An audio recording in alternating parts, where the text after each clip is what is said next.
shall be divided in the midst of thee. Now he's speaking concerning Jerusalem. For I will gather all nations against Jerusalem to battle, and the city shall be taken, and the houses rifled, and the women ravished, and half of the city shall go forth into captivity, and the residue of the people shall not be cut off from the city. Now here, Yahweh is combining the literal destruction of Jerusalem with the last days. Now what actually does happen with the literal destruction of Jerusalem is exactly what it says, that the city shall be taken, the houses rifled, the women ravished. Now this is what literally happens. But he's referring to the day of the Lord. Now this is the last days. And we find that when Jerusalem did fall, it was not all nations that fought against Jerusalem. It was Babylon. Later on it was Rome. So he's combining two events here, the literal destruction of Jerusalem, where these things are fulfilled, with the last days when all nations will be gathered against Jerusalem. Now he divides Jerusalem between the typical Jerusalem and the fulfilled Jerusalem. So when he says half of the city shall go into captivity, and the residue of the people shall not be cut off from the city, he's referring to the half, to the typical part which was completely destroyed, and the part that survives is his Jerusalem of promise, the true Jerusalem, the Jerusalem that all nations fight against. This survives. He divides it into half, meaning that there are two parts, the typical and the fulfillment. Now, you know that he's referring to two different events because all nations did not fight against Jerusalem. It was one nation at a time. But in the last days, ye shall be hated of all nations, indicating that all nations would turn against Yahweh's organization. Now, they won't literally be able to fight the invisible Jerusalem, but when they fight against the Lord's people, they are fighting against Yahweh's capital organization.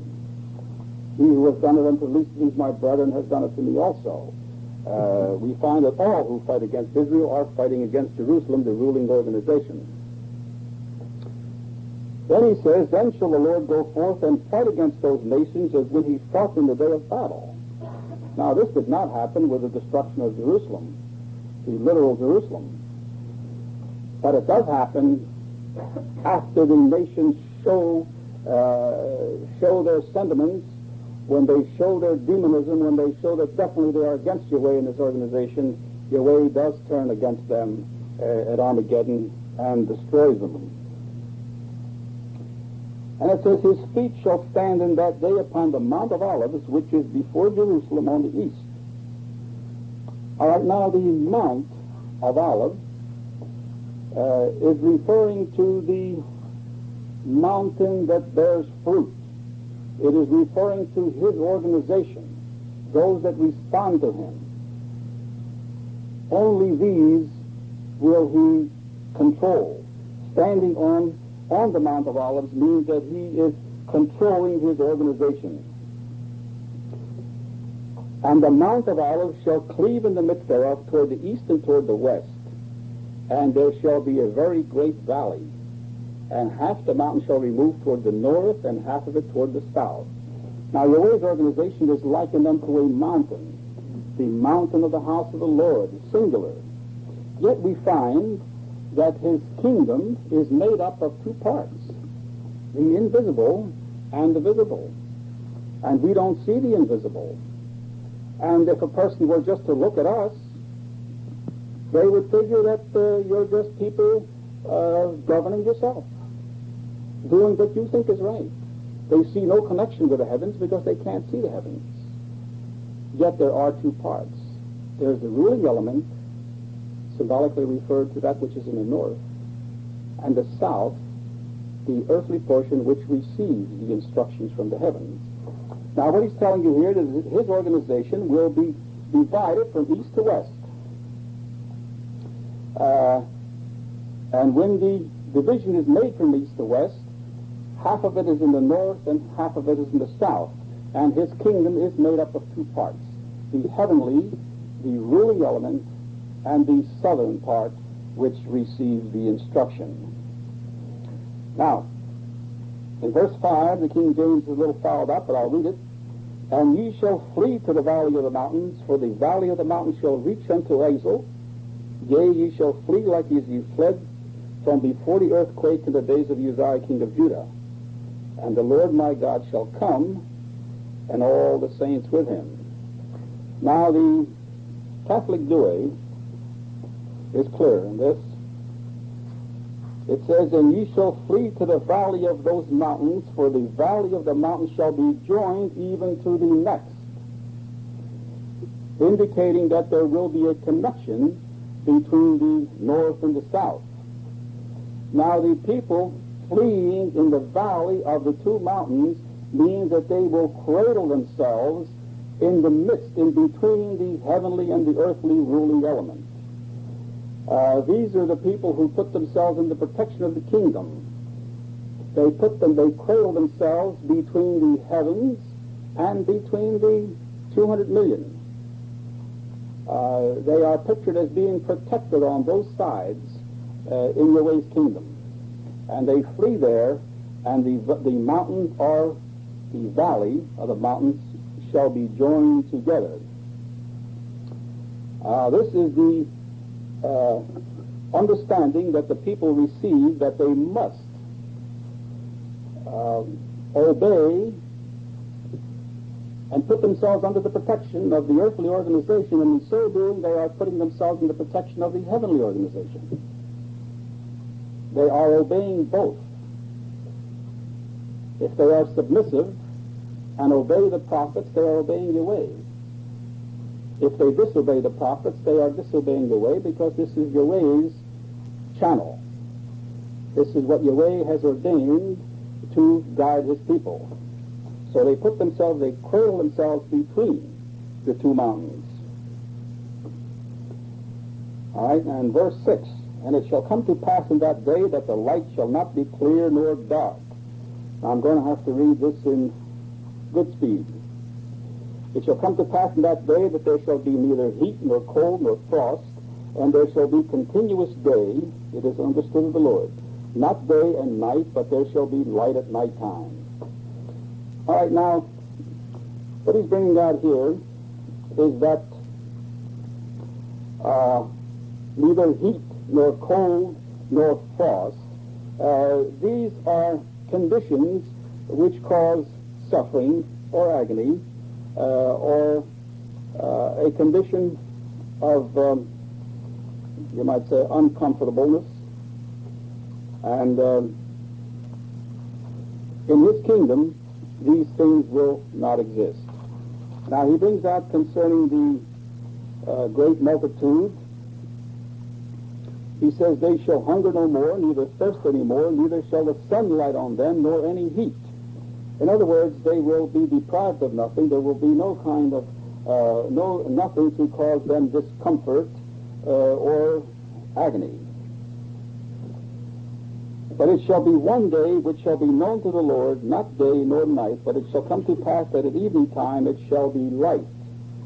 This is what the King James reads. And the Good Speed says, and there shall be continuous day, it is the Spirit of the Lord, not day and night, but there shall be light at night time. All right, now if there is light at night time, and there's light in the daytime, it means that there will be continuous light, indicating that there'll be no periods of darkness, there'll be no time when people lose sight of the way or don't understand and have to start searching and starting all over again. The earth will be full of the knowledge of the Lord all the time, as long as the kingdom endures, and it'll endure forever.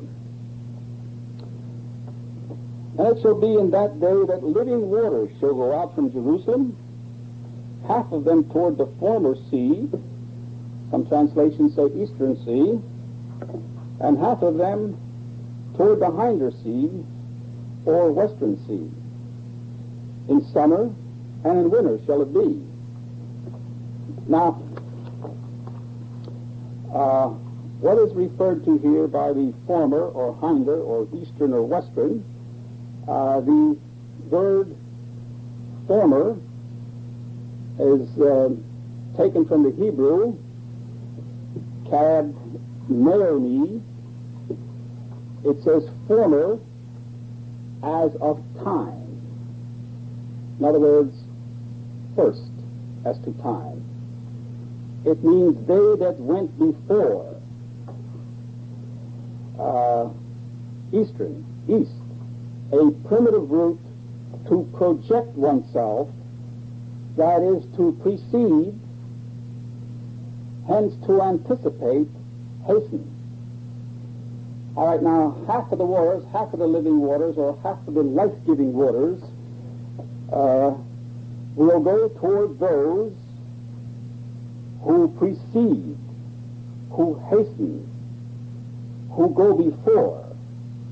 This is referring to those who make up the 200 million, who believe without seeing, who precede all the others. These are the ones who take the lead. Now, half doesn't mean exactly half. It means that they'll be divided in two. And he uses the expression half and half, indicating that it will go in two directions. Now, the hinder sea, or the western sea,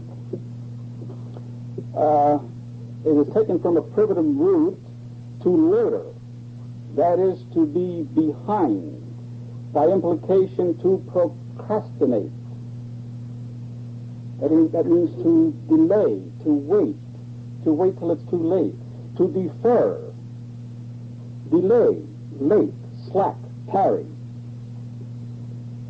All right, now this is referred to as the western or the hinder sea.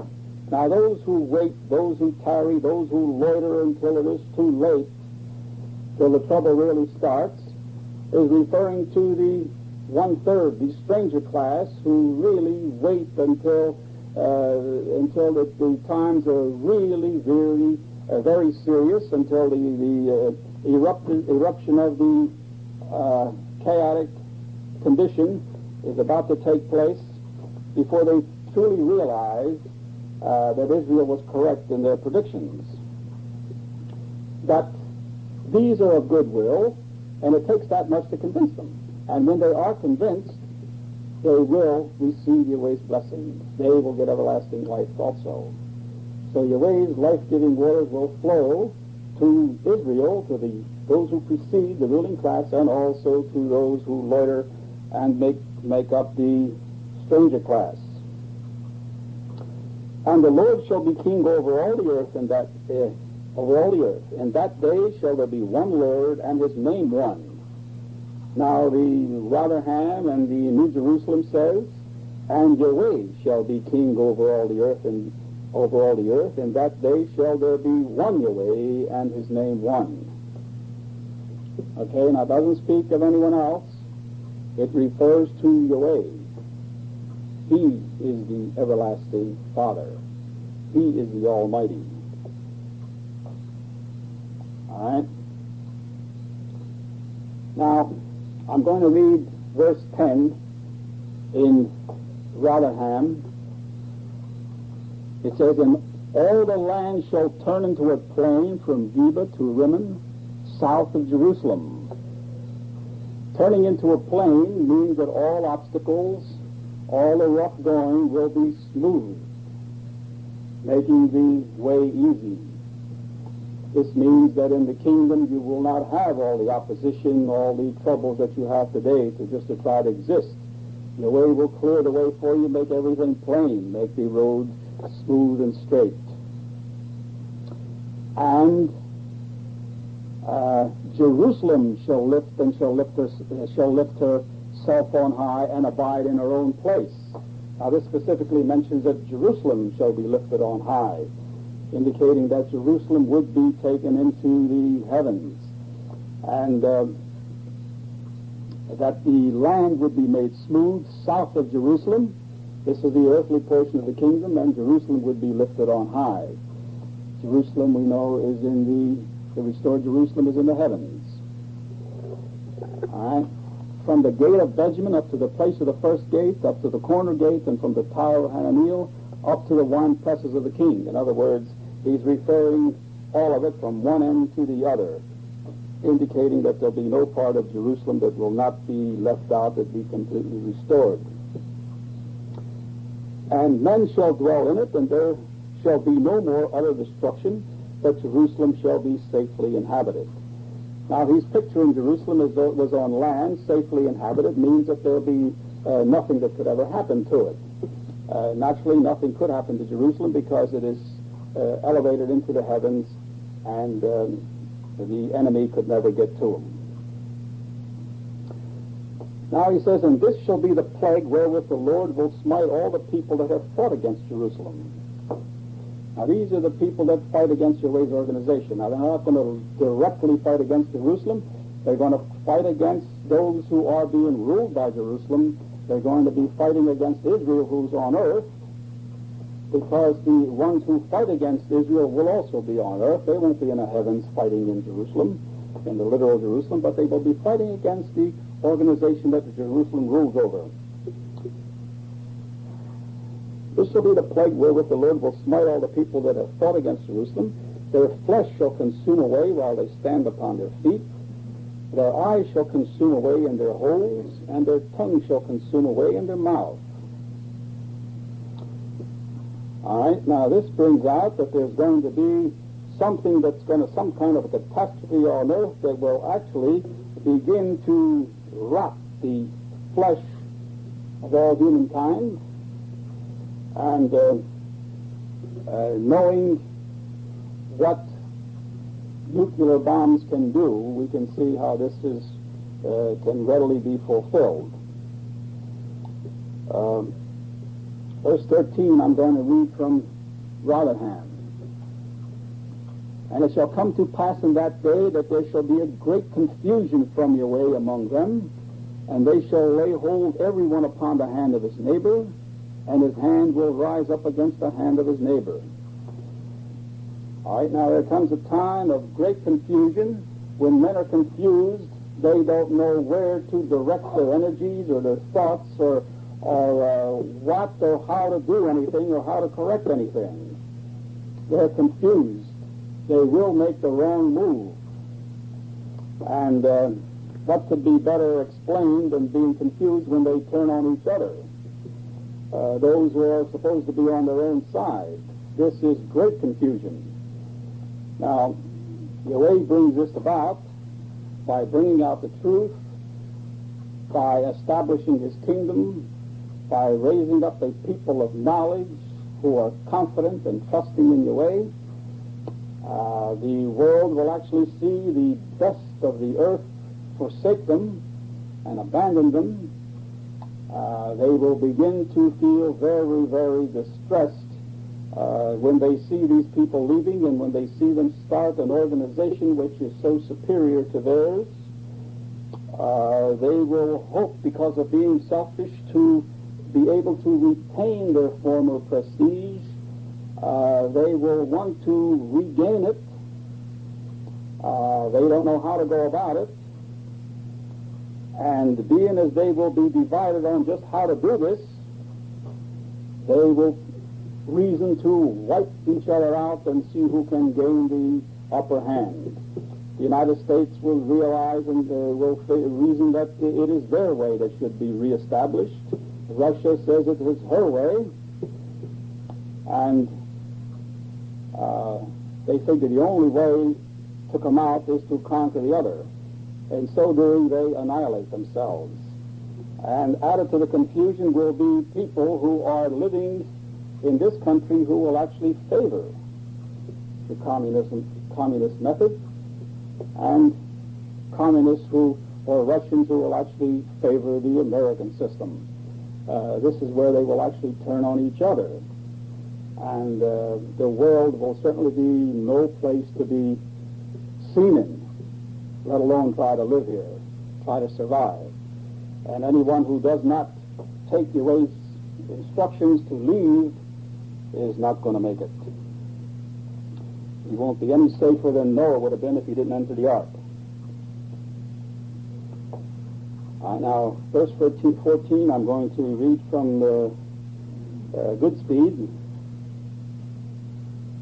It says, Even Judah will fight against Jerusalem, and the wealth of all the nations around shall be gathered together, gold, silver, and clothing in great abundance. All right, they bring all their resources and do their utmost to fight and win. Now, Judah fighting against Jerusalem. Judah symbolizes the Lord's people. Jerusalem refers to Yahweh's organization, ruling organization. This means that some of the Lord's people will be fighting Yahweh's ruling organization. Now, this seems kind of odd. Yet we know that we have two witnesses that make up Israel. The first witness that does not recognize the prophets, by opposing the prophets, and for a time by opposing the second witness, will actually be fighting Jerusalem. Because Yahweh's will is that the prophets are to take over on this earth, and that all humanity is to be submission to the prophets. The first witness will not do this for a while, and when they are opposing Yahweh's order of things, they will be fighting Jerusalem. So you'll even have confusion in amongst the Lord's people. And 15, and so shall be the plague of the horse, of the mule, of the camel, and of the ass, and of all the beasts that shall be in these tents as this plague. All right, now, some translations put this verse right after the other verse where it refers to the plague that afflicts mankind. In other words, what it's telling you here, that the same thing that afflicts mankind will also afflict the animals, because they are also flesh and blood. And if man cannot survive this radioactivity, neither will the animals. And it shall come to pass that every one that is left of all the nations which came against Jerusalem shall even go up from year to year to worship the King, the Lord of hosts, and to keep the Feast of Tabernacles. Now, those that are left indicates those who have become submissive and obedient, and therefore have survived. These are the stranger class. Now, keeping the Feast of Tabernacles, or the Feast of Booths, as some translations bring out, indicates obedience to Yahweh. They will do as he tells them. So those who survive will become submissive and obedient. This is all he's telling you. Obedience is what Yahweh requires. When you obey Yahweh, you honor him, because you automatically select him as the supreme one, as the ruler. You honor him by obeying him. When you disobey him, you dishonor him, and you hold him in reproach. And it shall be that whoso will not come up of all the families of the earth unto Jerusalem to worship the King, the Lord of hosts, even upon them shall be no rain. Okay, now rain is referring to a heavenly blessing.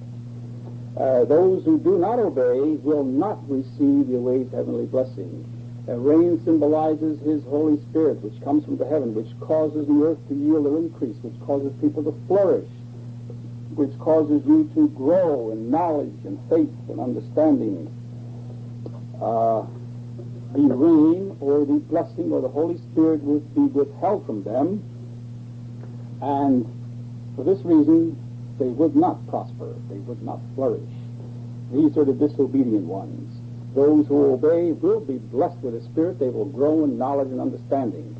Those who obey will amaze themselves on how rapidly they grow in knowledge and understanding and faith. They can compare themselves to those who do not pay attention. And those who do not pay attention seem to be at a standstill all the time.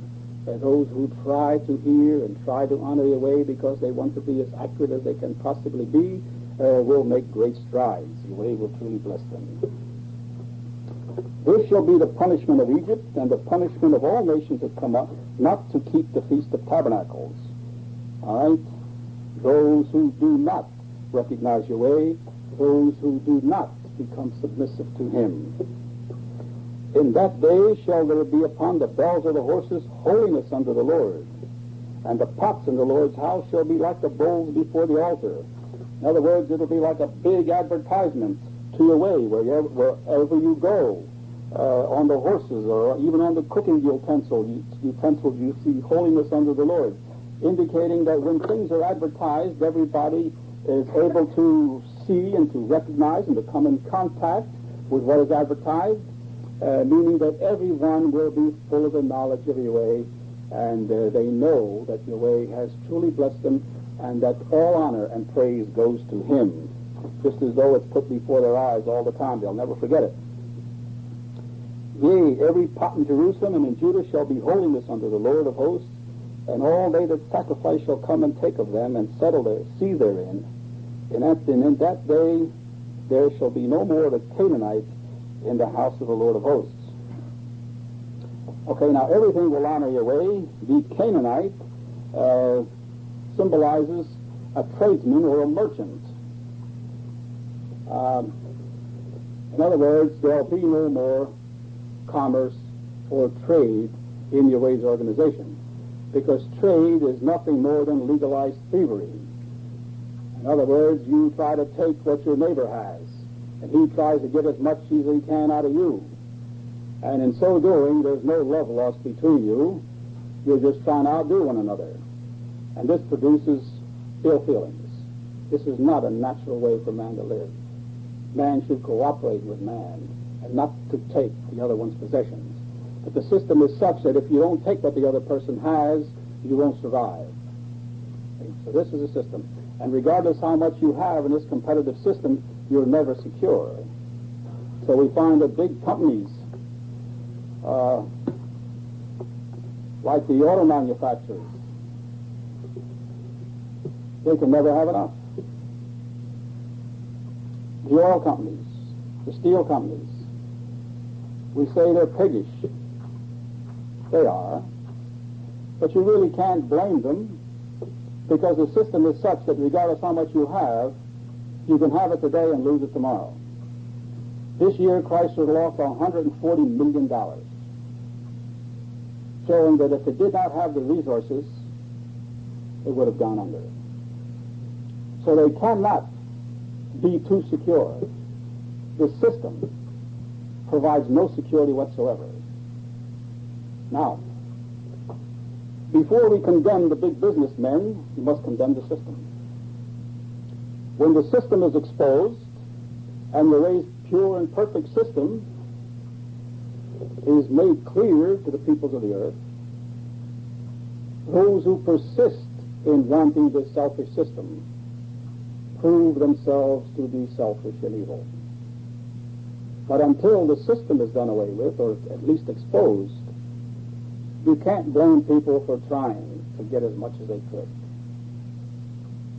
Now, I was just myself. I was able to survive losing $75,000. I just survived. Now, if I didn't have that, if I didn't have any extra, say I just made a living, and they stole the $75,000, I'd be on the street. In other words, in the system, you've got to get all you can, because you don't know who's going to strike you a low blow. So it's every man for himself. Now, what Yahweh will condemn first is the system. Then he'll condemn those who insist on having the system later on. All right, now let's turn to Ezekiel.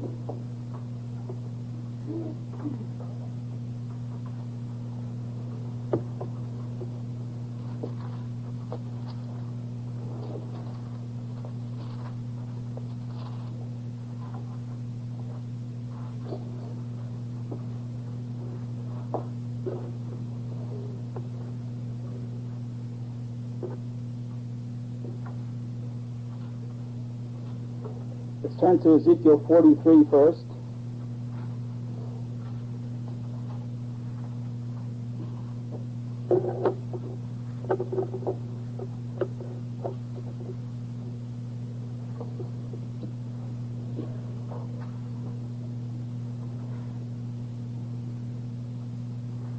I'll read verses 1 and 2. Afterward he brought me to the gate, even the gate that looketh toward the east. And behold, the glory of the God of Israel came from the way of the east, and his voice was like the noise of many waters, and the earth shined with his glory. Now, Yahweh here is symbolically referring to his organization as his house. And here we have an eastern gate, a gate that looks toward the east, and we find that the glory of the God of Israel came from the way of the east, indicating that his glory comes from his organization, which begins in the 1,000-year reign, meaning that the new day starts at the beginning of the 1,000-year reign, and he symbolically refers to the east because the day starts in the east. His voice was like the noise of many waters, indicating that the message would be given by great multitudes of people. The waters which you saw are peoples and nations and multitudes and tongues. So it's referring to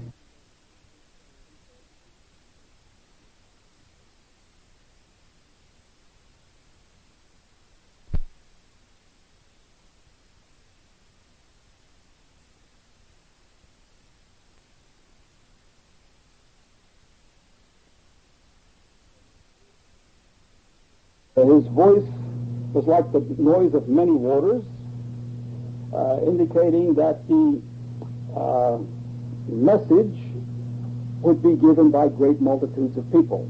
The waters which you saw are peoples and nations and multitudes and tongues. So it's referring to the spoken word as Yahweh's voice, spoken by many, many people. Now, let's turn to chapter 44. Then he brought me back the way of the gate of the outward sanctuary, which looketh toward the east, and it was shut. Then said the Lord unto me, This gate shall be shut, it shall not be open, and no man shall enter in by it, because the Lord, the God of Israel, hath entered in by it. Therefore it shall be shut. Okay, now this indicates a move that Yahweh made that no one else could make. This is fulfilled in Revelation 11 when he states, We give you thanks, O Lord God Almighty, who have taken your great power and begun your reign. And the nations were angry, and thy wrath is come. In other words, Yahweh says, Sit at my right hand until I make your enemies your footstool. When Yahweh makes a move, it's pictured as him going through a particular gate, and no one else could make this move, so no one else can go through this gate. In other words, Yahweh starts the ball rolling. He begins his kingdom. He gives the order to throw the devil out of heaven, and then for his kingdom to begin. Now, let's turn to chapter 46.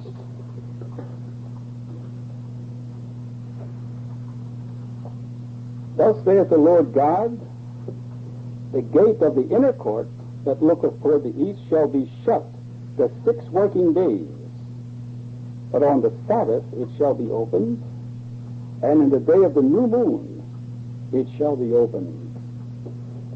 Okay, now this is the inner gate. Now this is not the outer gate, which Yahweh entered through. This is the inner gate. Now this is referring to the east also, and it's going to be closed the 6 working days, but it would be open on the Sabbath, indicating that the gate would not be opened until, or the blessings would not be opened until the beginning of the 1,000-year reign. It would be closed for 6 days or 6,000 years and would be opened in the beginning of the 7,000 year, or the Sabbath. Being open in the new moon means it will be opened in the beginning. The new moon was always the beginning of the month. At the beginning of his reign, it would be opened up, the beginning of the Sabbath day. All right, now let's turn to chapter 47.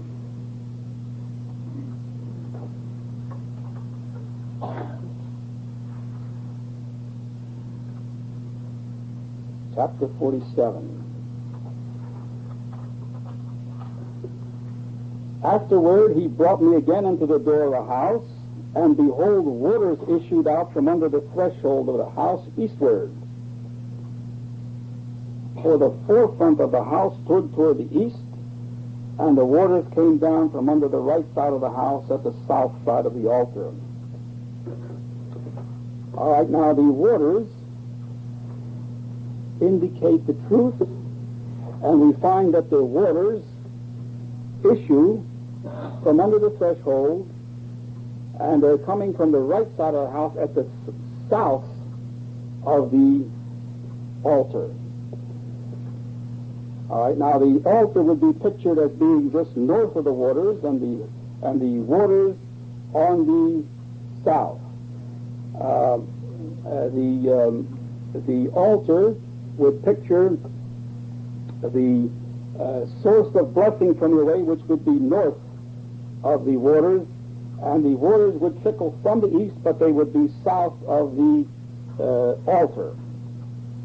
Now he brings out, then brought he me out of the way of the gate northward, and led me about the way unto the outer gate, by the way that looketh eastward. Now he couldn't go through the eastern gate on the outside, so he led him out through the northward, and he went around, and he brought him to the outer gate that looketh eastward. Okay, and behold, there ran out waters on the right side. Other translations say the waters trickled on the right side. In other words, the indication is that there was very, very little water coming out from the east. All right, now, this starts as a trickle. This is the beginning of the publicity. This is the beginning of the kingdom of Yahweh. It starts very small. It starts with a small amount of truth. There is not much evidence. Now, he says in Matthew 13, 31, he says, another parable put he forth unto them, saying, the kingdom of heaven is like to a grain of mustard seed, which a man took and sowed in his field, which indeed is the least of all seeds. But when it is grown, it is the greatest among herbs, and becometh a tree, so that the birds of the air come and lodge in the branches thereof. In other words, we see here that it starts with a trickle, and also a grain of mustard seed is the smallest of all seeds, indicating that it starts with the smallest division of mankind, which would be one. Now, he says also the kingdom of heaven is like unto leaven, which a woman took and hid in 3 measures of meal till the whole was leavened. Anyone who is acquainted with making bread or using yeast will realize that if you get a lump of dough and you put just a little bit of yeast in it, the yeast spreads throughout the entire dough and the whole thing puffs up. This means that Yahweh's word will go on and permeate everything, reach everything. There'll be nothing left out until the whole world actually feels the effect of the message.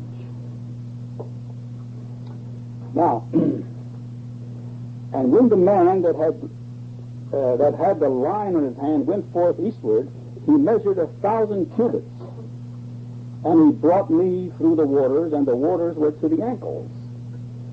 Now, measuring 1,000 cubits, it takes time for the water to reach 1,000 cubits. This would indicate time. Distance is time. Distance takes time to travel. So measuring it 1,000 cubits indicates that after a particular period of time, the waters reach the ankles. Now, we had first started with a trickle. Very, very little water, just a trickle. Most translations say trickle, indicating a very small amount. But after you get to 1,000 cubits, after a particular specific period of time, there was enough water to reach the ankles. So this is a lot more water. This indicates the water symbolizes the truth and the effects of the truth and the magnitude or the amount of truth. As time progresses, there's more and more. Again, he measured 1,000 and brought me through the waters. The waters were to the knees. Now you notice, with more elapse of time, the waters were much deeper. they reached the knees, indicating that there was a lot more water by this time. Again he measured 1,000 and brought me through the waters, and brought me through. The waters were to the loins. Okay? With a lapse of more time, the waters get deeper and deeper. More truth, more evidence, more effect. The water has more and more effect on the people because of the abundance of the water. Afterward he measured 1,000, and it was a river that I could not pass over. Now here is where the waters completely got out of hand. You could no longer walk in the waters. You could no longer control the waters. The waters controlled you. You had to swim in it or die, but you could no longer walk like when it was up to your ankles or up to your knees. The waters controlled you, indicating that the truth will get to such a magnitude that it will get out of hand. We will not be able to control it. All right? Was a river that I could not pass over, for the waters were risen, waters to swim in, a river that could not be passed over. All right, now this is the distance of time. After a specific period of time, the truth will get completely out of hand, and you've heard me mention this before, that pretty soon, when the publicity gets really rolling, it'll be out of hand. You won't have to say a thing. Everybody will be talking. They'll be talking to them in their own homes. They'll be talking to their neighbors. They'll be talking to whoever they visit. They'll be discussing it just as news, but they will be talking. It'll be on the air. It'll be all over. It'll be completely out of hand. You won't be able to control it. But it starts with a trickle. And as time elapses, it will increase. And he said unto me, Son of man, hast thou seen this? Then he brought me and caused me to return to the brink of the river, or to the bank of the river. Okay, now he was in the river and he returned to the bank. Now what does he see? Now when I had returned, behold, at the bank of the river were very many trees, on the one side and on the other. Now why hadn't he seen these trees before? He only sees them after the waters turn into a river. What do the trees symbolize? The trees symbolize the blessings of Yahweh, the tree of life. We speak about the truth now. We don't see much evidence. We say maybe there'll be an Armageddon, maybe we'll make it, perhaps we'll get everlasting life. I don't see the publicity coming yet. I don't see no overwhelming evidence. But when it takes place, when it's completely out of hand, when you begin to see everything fulfilled and your heart's desire fulfilled, when you begin to see all your hopes realized, when you begin to actually make preparations to move into the mountains and to start the kingdom, and you see the fulfillment of your way, all of a sudden you will say, yes, it's all possible. I believe that your way will fulfill everything you say. Not only in bringing about the publicity, but that he will give us everlasting life. And Ezekiel, for the first time, saw the trees. He didn't see them before, because there wasn't enough evidence to really be convinced. But when all this evidence does come, you will believe that Yahweh will not only do a portion of what he said, he will do it all. The gift of Yahweh is everlasting life. Then said he unto me, these waters issue out toward the east country, and go down into the desert, and go into the sea, which being brought forth into the sea, the water shall be healed. Now the sea that is referring to here is the Dead Sea.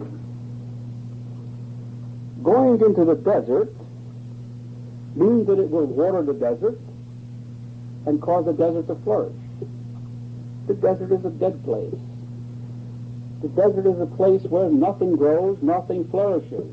This pictures mankind, humankind, in a death-like condition when these life-giving waters produce these symbolically dead people. They come to life.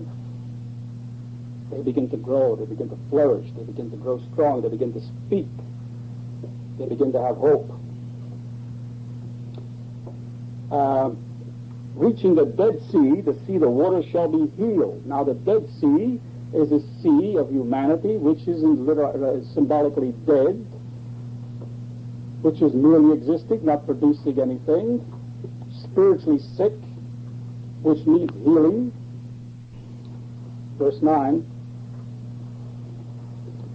and it shall come to pass that everything that liveth, which moveth, whithersoever the river shall come,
this is picturing the fish, because these waters shall come thither. For they shall be healed, and everything shall live whither the river cometh. Okay, now this is the Dead Sea where there is no life whatsoever. This is picturing the sick humanity, which is not blessed, which is not prosperous, not productive.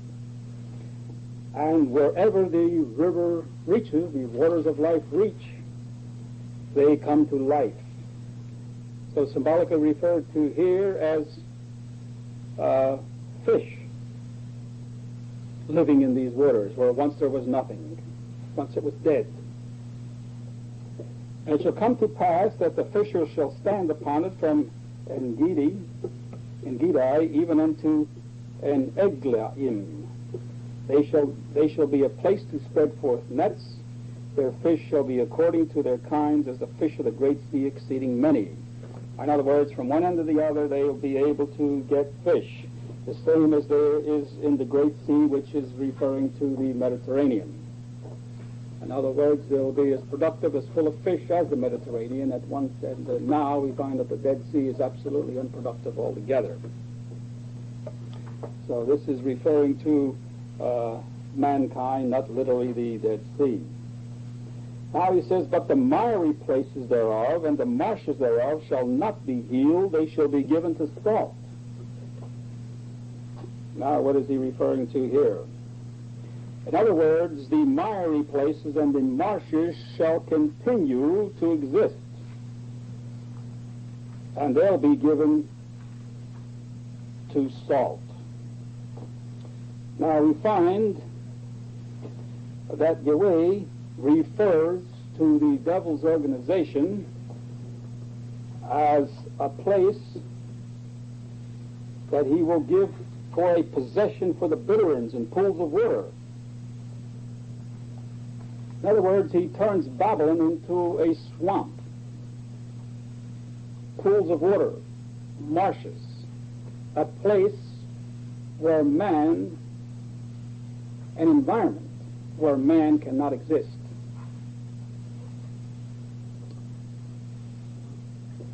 In other words, it's not a literal place, it's a system where man cannot exist. Man, when he reaches the kingdom, will compare his life in Babylon, and he'll realize that he had actually been living in an environment which was not suitable to mankind. It was so foreign from his natural habitat as though he had been living in marshes and pools of water.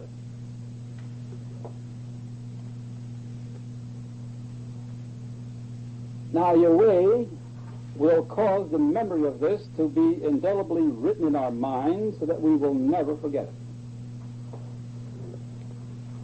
it. In allowing these marshes and miry places to continue and not healing them, means that we will never forget the system that we came out of. Now he says they shall be given to salt. Salt is a spice. Salt makes food palatable. It makes it worthwhile eating. Many times without salt, you wouldn't even care to eat. But it makes food worthwhile eating. What he's telling you here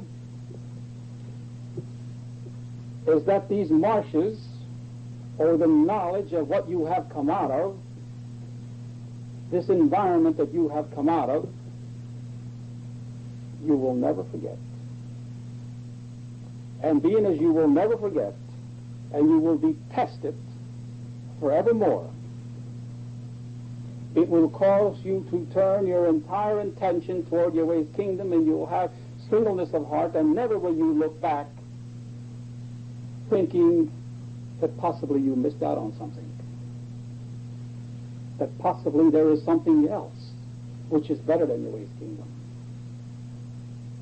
When you have a singleness of heart, when your heart is directed only in the direction of Yahweh, when you have cast everything else aside, knowing that it is filthy, polluted, corrupt, and it brings forth death, life will become a true blessing. A man cannot be happy if he's divided. If he doesn't know which way to turn, even if he has two great blessings, it'll still be a curse because he's being torn apart. When all other roads have been thoroughly eliminated through understanding, and he knows that Yahweh's way is the only way, he goes forth and travels this road with joy, knowing that he is on the right road and every other road is wrong. This is referred to as the spice of life, or that which makes life worth living, because man will no longer be divided, no longer be confused. He will go on the highway of blessing throughout eternity, never thinking that there is something else, that he's lost out on something, and that possibly there's a greater blessing somewhere else. He's firmly convinced that every other course leads to a curse, leads to death, and he's on the right road and he desires to stay on it. And by the river upon the bank thereof, on this side and on that side shall grow all trees for meat, whose leaf shall not fade, neither shall the fruit thereof be consumed. It shall bring forth new fruit according to his months, because their waters they issued out of the sanctuary, and the fruit thereof shall be for meat, and the leaf thereof for medicine. Okay, now what he's telling you, if you're able to eat all the time, that the fruit are born every month continuously, you'll never be deprived, meaning that you will be sustained, you will have everlasting life. The leaves for medicine means that the human race will be restored to perfection, will be corrected, will be healed. So the human race will be supplied with everlasting life, given everlasting life, and will be restored to perfection. Now Yahweh's promise is that man will live on earth everlastingly, and will be restored to perfection through his kings and priests in the heavens. Even during the resurrection, we find that a man who is accursed, a man of 100, will die in his youth. So we see that men will be perfect. And if they die, they will die because of disobedience. Some of these deaths will take place during the 1,000 years. But of course, at the end of the 1,000 years, death will be done away with forever. The last enemy to be destroyed will be death. Now, the reason that there'll be death up to the 1,000 years is because no one gets life unless he's tested. When everybody is brought back, he will have a full knowledge of Yahweh, and this knowledge must be pitted against the temptation of the devil. He'll be perfect. He'll have a thorough knowledge. And when the devil offers him something selfish that goes contrary to the will of Yahweh, if the man chooses to obey the devil, he has done this willfully, and he will die. This takes place at the end of the 1,000 years, and all those who are selfish will follow the devil and receive the second death. And at this time, all humankind will have been tested. Everyone who is disobedient will die, and there will be no more death. So even though man will be healed before the 1,000 years are up, there'll be no sickness, no sorrow, no crying, no pain, yet there will be death until the end of the 1,000 years. The last enemy to be destroyed is death. Now, this does not mean that those who go through Armageddon will have to be concerned about death. No. They have pitted their knowledge against all the wiles of the devil, and they have come through. These will gain everlasting life. But when he says the rest of the dead, now the dead ones, not the live ones, the rest of the dead live not again until the 1,000 years were finished, he's referring to those who have literally died and will be resurrected. And even though they're resurrected before the 1,000 years are up, they will not have any right to life until they have been tested by the devil at the end of the 1,000 years. And then they live, because Yahweh grants them everlasting life. They will be alive before the 1,000 years are up, but they will not be granted everlasting life until they have been tested. You people have the opportunity of being tested now. If you take it now, you don't have to be tested at the end. You will have made the greatest trial the world has ever seen. All right, are there any questions on the studies? Exactly 1 hour.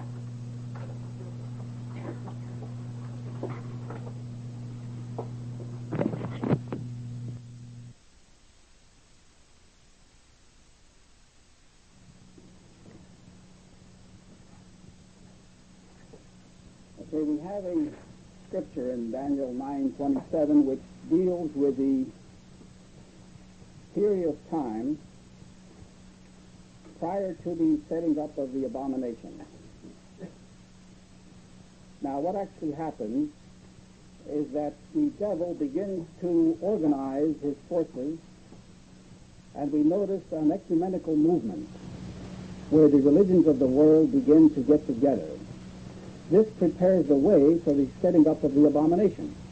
In other words, they have to cross this bridge first. They have to learn to cooperate first before they can actually join in marriage. So what does happen? There is a period of 7 years when they begin to make inroads into this process. They begin to work together. Now, I'm going to read it first in the King James, then the New Jerusalem, then the Good Speed, and Moffat. And you can see how, in the King James especially, you can really be thrown off. And it was a source of great irritation to me in the very beginning when I began to search. This is what the King James says. And he shall confirm the covenant with many for 1 week. Now this means that there'll be some kind of a covenant, some kind of an agreement for a week or a week of years, which is 7 years. And in the midst of the week, he shall cause sacrifice and oblation to cease. Okay, now this would have you believe that there's a period of 7 years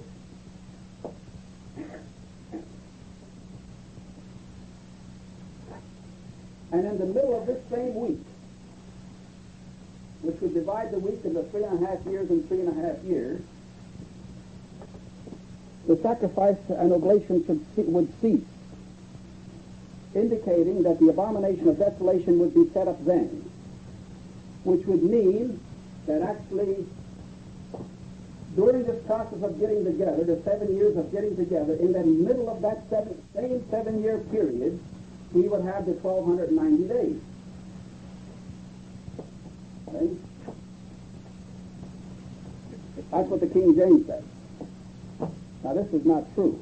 Many religionists describe it in this manner. They say that this is Joshua's preaching, and in the middle of the 7 years, after he preached 3.5 years, then he was cut off. But they don't explain the other 3.5 years. He says, he shall cause sacrifice and oblation to cease. Sacrifice and oblation is the worship of the Almighty God. It's a symbol of the true worship of Yahweh, which at one time was performed in sacrifice and offering. And for the overspreading of abominations he shall make it desolate, even until the consummation, and that determined shall be poured upon the desolate. Okay, indicating that afterwards the whole thing would be destroyed. But that doesn't really make any sense if you try really to understand, make head or tail of it. Now, the New Jerusalem has it in this manner. He will make a firm covenant with many for the space of a week. Now, this sounds like a contract. Again, this is not true, because he does not make a covenant or a contract for a week. What they do is actually begin to move together. So we'll continue. A week, or a week of years, 7 years. And it says, and for the space of 1/2 week, now we're getting a little bit better, he will put a stop to sacrifice and oblation. Okay, now this separates the two. This means that for 7 years, he makes a contract, a covenant, and then later it stops. 1/2 a week. 3.5. All right, we're getting closer. And for the space of 1/2 week, he will put a stop to sacrifice and oblation, or sacrifice and offering. Okay, now the one part that's correct, that there is a week separate by itself, the word covenant is wrong. It's not a covenant. It's merely a looseness, a beginning to give up the stringent religious beliefs that they have, and they begin to mingle. And on the wing of the temple will be the disastrous abomination until the end, until the doom assigned to the devastators. Okay, now that's the New Jerusalem. Now we have good speed. He says, then for 1 week the covenant shall be abandoned by many. Okay, now we're getting here a form of abandonment, meaning that they're not sticking as close as they were. They're not adhering to what they once believed for a whole week. It's closer, but it's still, the word covenant is not correct. And it says, and for 1/2 of the week sacrifice and offering shall cease, while in their place shall be a desolating abomination, till at the end the doom that is determined shall be poured upon the desolating thing. Now what actually happened, they didn't make a covenant. What they did is they began an ecumenical movement where they began to work together. And those who were strict Catholics, they began to open up. The Pope began to make changes. You can marry a Protestant now. You don't have to eat meat on Friday. You can worship in a Protestant church, and they'll worship in a Catholic church. Protestants, Catholics, Jews can worship together. Now the stringent barriers of separation began to break down. Okay? Now let's see what Moffat has to say. For a week of years, the main body of the people shall cease to practice their religion, or their particular brand of religion. They're no longer strict Catholics, strict Protestants, strict Jews. They begin to mingle. For 1/2 of that time, sacrifice and offering shall cease. Okay, 1/2 of 7 is 3.5 years. All he tells you is half of that time, or 1/2 of 7 years. He doesn't put it in a particular place. It could be anywhere, but there'll be a period of 3.5 years where sacrifice and offering for the worship, the true worship of Yahweh, would be stopped. And instead of this, there shall be an appalling abomination. In the place of the true worship of Yahweh, there will be an appalling abomination which will stop the true worship of the Almighty God, till finally the appointed doom falls upon the sacrilegious abomination, indicating that the abomination is a religious beast, it's a religious organization. Now what happened?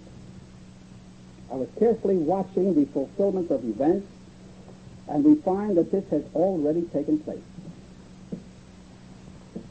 This took place between 1959 and 1966. For the first time in history, a Catholic man campaigned for the presidency in this country. He was elected in 1960. This never took place in this country before.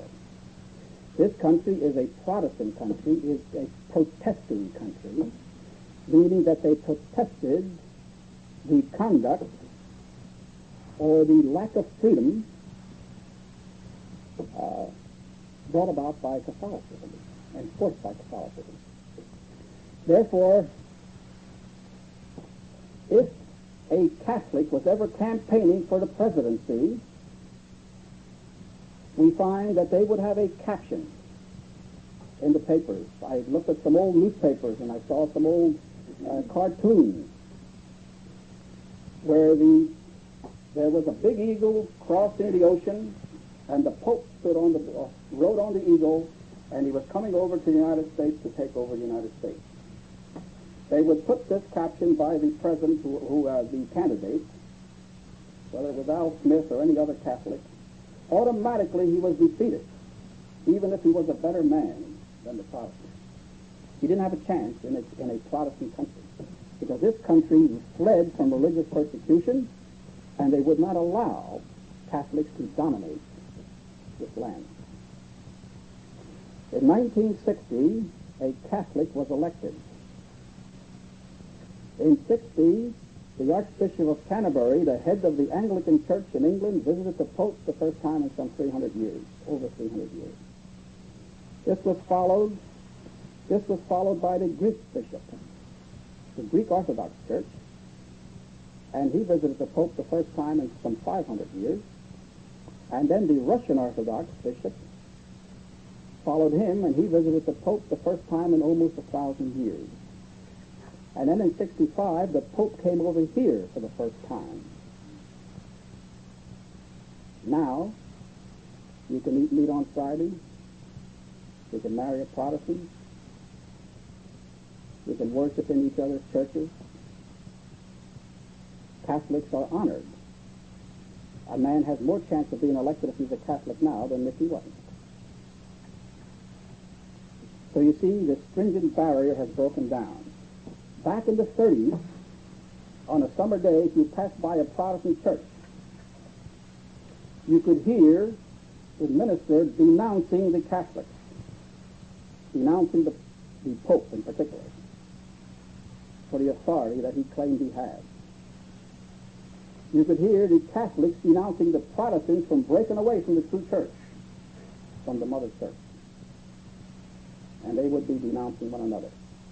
Nothing like that anymore. They're all part of one organization. It's a divided house. It's all part of the devil's organization. They might as well work together.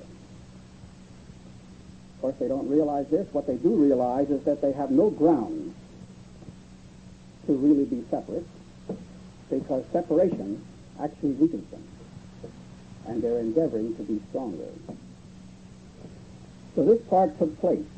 Now, the world is ready for the next step. Catholicism, even though there's much confusion in its own ranks, is still much more accepted today than it was some time back. Now we'll go on to Daniel 7:25. I'm going to read this at a good speed.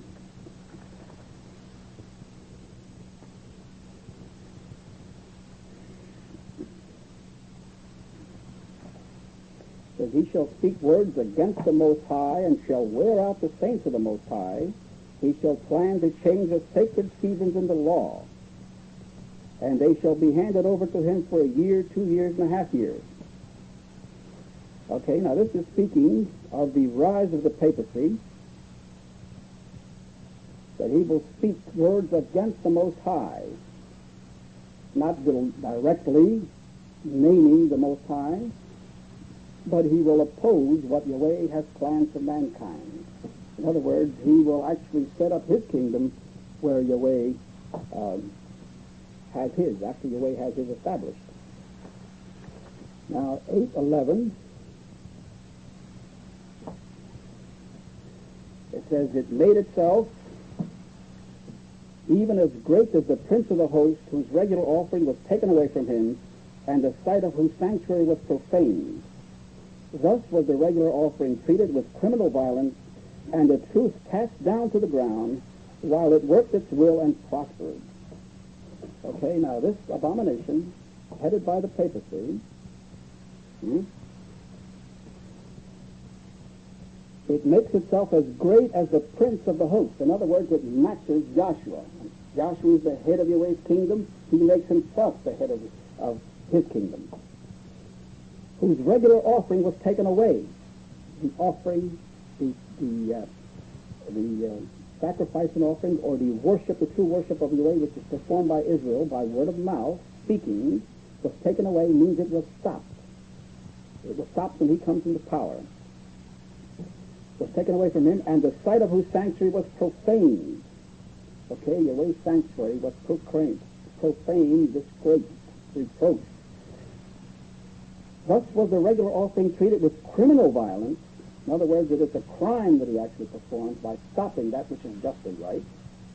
And the truth was cast down to the ground, while it worked its will and prospered.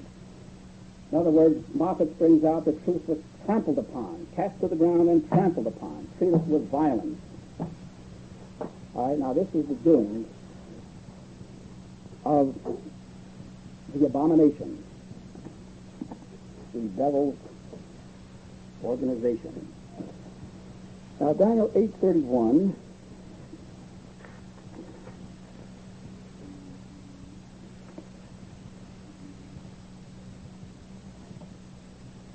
oh no, 11:31, excuse me.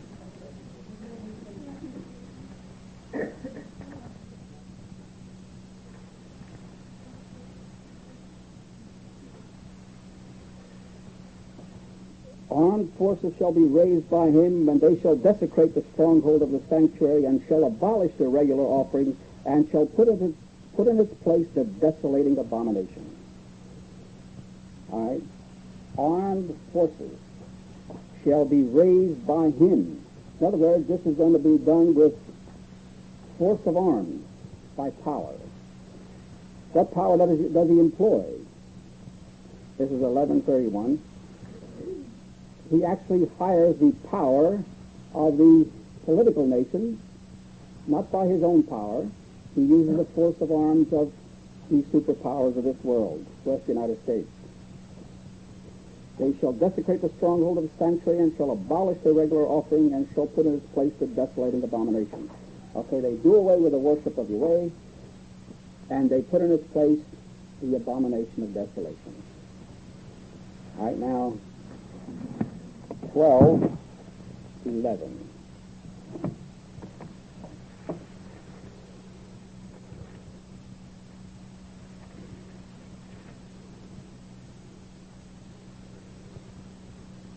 King James says, and from the time that the daily sacrifice shall be taken away, and the abomination that maketh desolate set up, there shall be 1,290 days. Okay, now this is King James. Now Moffat.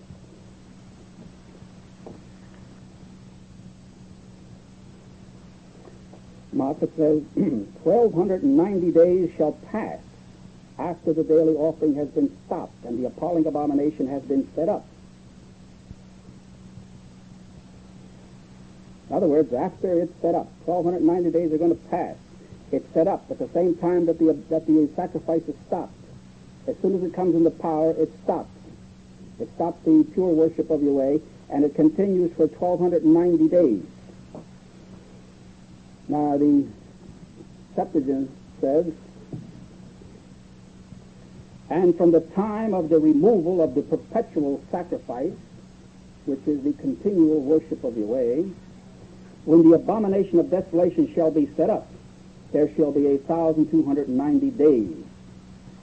Blessed is he that waits and comes to the 1,335. Blessed are those who reach the 45 days, the extra 45 days, because by this time the abomination will begin to collapse. In fact, the papacy will have already been dethroned. Now I'm going to read Matthew 24:15 in the New Jerusalem and in Rotherham.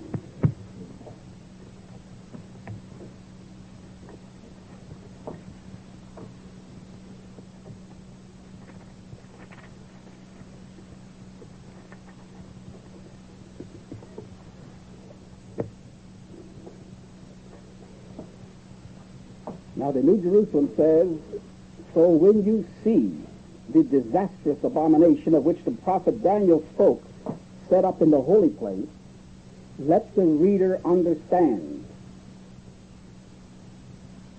Okay? This abomination of desolation is set up in the holy place. Now why does it say it's set up in the holy place?